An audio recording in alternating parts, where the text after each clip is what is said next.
Hello folks, and welcome to this WiseL tutorial on Power Automate Desktop, which I will refer to as Power Automate from this point onwards.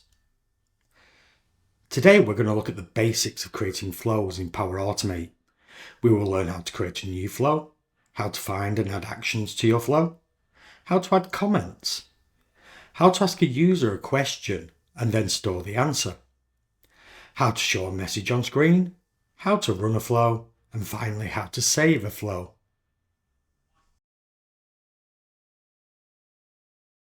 I've signed into Power Automate and this is the Power Automate home screen.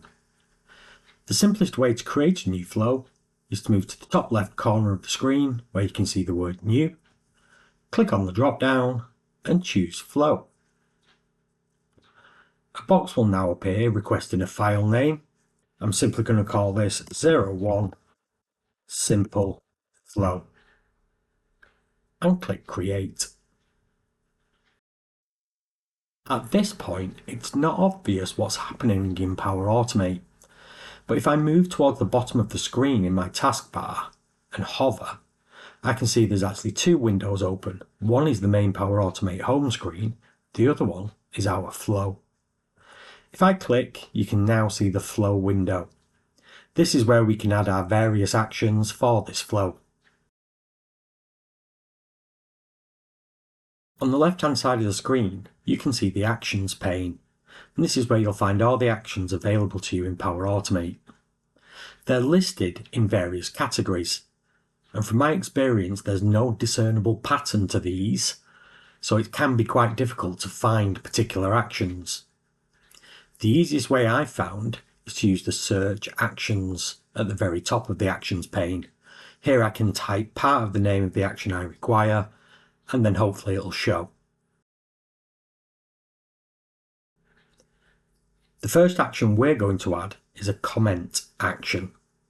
If you've ever attended a WiseL course or watched previous tutorials on coding languages, you'll find that we always recommend adding comments to things like this. It certainly helps in the future to figure out what it was you were doing. So, if I begin to type the word comment, I can see various actions have been listed with the word comment in, and this is the particular one I want. There are various methods of adding actions to a flow. One of them is to simply double-click the action. The action gets added to the flow and the dialog box appears, and I can now type in my comment. In this flow, we're going to ask the user for their name, and we're going to store that in a variable. We're then going to display it as a message box on the screen. So the comment I want to add here is ask the user their name and store it in a variable.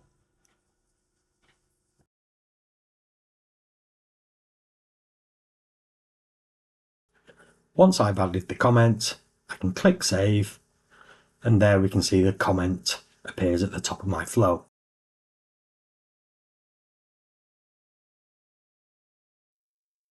Now I need to find an action that will allow me to ask a question and for a user to be able to enter some kind of value. So if I move back up to the search box, click on the cross to cancel the previous search. If I type the word input, I can see there's a display input dialog action. This time, rather than double click the action, I'm going to drag the action onto the flow screen. And up pops the display input dialog action box. First thing, it wants a title for this dialog box. So I'm going to type in user question. And then we have input dialog message. This is simply the question you wish to ask. In my case, what is your name? Power Automate also allows you to enter a default value at this point if you wanted to. In my case, I'm not going to enter one. And the next option, input type. I can allow a single line of entry, or a password, or multiple lines of entry. In this case, all I'm asking is their name, so I'll leave it as a single line. An important option you often see in Power Automate actions is the ability to keep a box always on top, in this case the input dialog box. And this simply means that when the flow is running, if there are any other screens open at that particular point in time, this dialog box will come to the front of all those screens. So I'm going to switch that on. And finally, towards the bottom, we see a section that talks about variables produced. In this case, when I open it up, it would appear there are two variables. Now we are going to deal with variables in a lot more detail in other tutorials. For now, we'll consider these two variables. One is for which button a user clicks on the dialog box that will appear. The other variable, user input. And this is where whatever the user types in will actually be stored. I can rename these. So I'm going to click on where it says user input. I'm going to change this variable to be called user name. Now I simply click save at the bottom, and there is the display input dialog action. Now that I've stored whatever value the user has entered, I want to show this in a message box.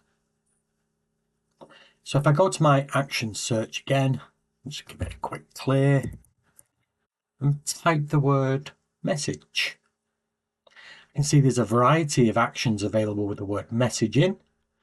The particular one I want is to display a message box. So I'm going to drag this action onto the screen. The message box wants a title. So I'll simply type in user message. And now I need to pick the message to display. In this case, I'd just like to say hello and have whatever value the user typed in, which hopefully will be their name, next to it. Unlike lots and lots of Microsoft applications, when we're entering a string in our message box, we don't need to use any types of quotes. I can simply type the word hello. And again, unlike lots of Microsoft applications, normally we would need some form of concatenation character to create a string. But in Power Automate, we simply don't use these. I now just need to choose whatever's stored in the variable to add on to the word hello. So, how do I get to the variable? Well, you can see on this box that in the far right corner, there's an X symbol. And if I hover my mouse, it says select variable. If I click on this, it will list any of the variables available within your flow. And I can see towards the bottom the username that we renamed. So this is what I want to select. It appears between percentage symbols, and again, just to mention, we don't need any concatenation characters or quotes. That simply will say hello and then show the value the user typed in. Message boxes also allow for a number of other things. For example, there's a message box icon. I'm going to set this to be information. You can also choose a variety of different buttons. In this particular tutorial, we're not concerned with buttons, so I'm just going to leave it as the OK.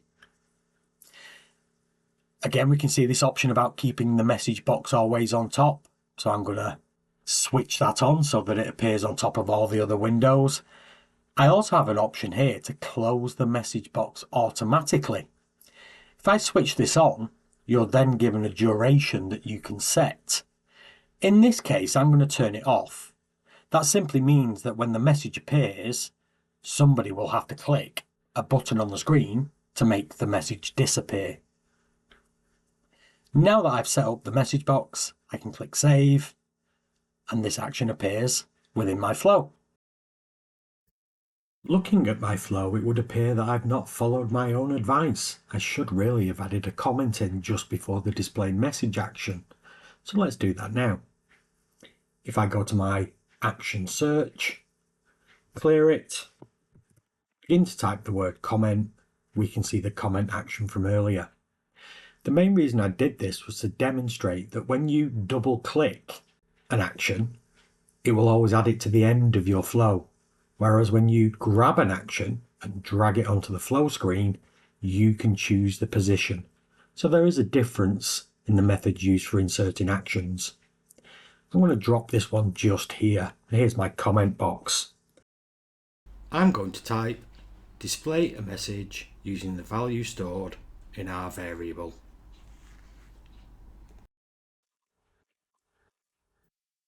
And click save. And there it is.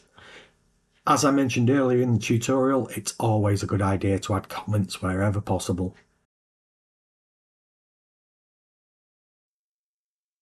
In Power Automate, there are a variety of ways of running the flow, and we'll look at some of these in future tutorials. For now, I'd just like to run what I've got to see if it works. So up towards the top left corner, you'll see an icon that looks like a play button. And if I hover over this with the mouse, you'll see the word run. If I give this a click, it'll now run the flow. We can see the input dialog box appear asking for the user's name. So if I type my name in, Shaun, and click on OK, we see the message, hello Shaun, and click OK.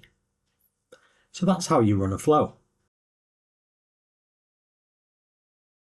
Now that we've tested the flow and I'm happy with what it does, I should really save it. So just near the run button we've used, there's the save icon. Give that a quick click. You'll see that Power Automate dims while the save is taking place.